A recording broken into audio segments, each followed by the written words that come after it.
છોટાઉદેપુરના મોટા રામપુરાની ઓરસંગ નદી જે બે કાંઠે વહેતી થઈ છે। ઉપરવાસ અને જિલ્લામાં વરસાદથી ઓરસંગ નદી તોફાની બની। ઓરસંગ નદીમાં નવા નીરની આવક થતા ખેડૂતો પણ ખુશખુશાલ છે।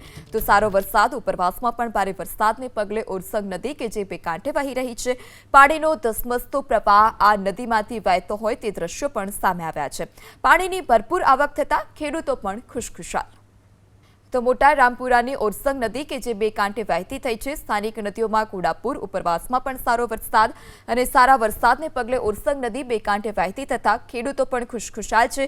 જે સિંચાઈના પાણીનો જે પ્રશ્ન દર વર્ષે સર્જાતો હતો તે હવે આ વર્ષે નહીં સર્જાય।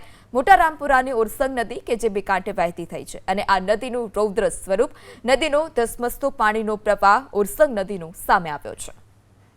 છોટાઉદેપુરના મોટા રામપુરાની ઓરસંગ નદી જે બે કાંઠે વહેતી થઈ છે। ઉપરવાસ અને જિલ્લામાં વરસાદથી ઓરસંગ નદી તોફાની બની। ઓરસંગ નદીમાં નવા નીરની આવક થતા ખેડૂતો પણ ખુશખુશાલ છે।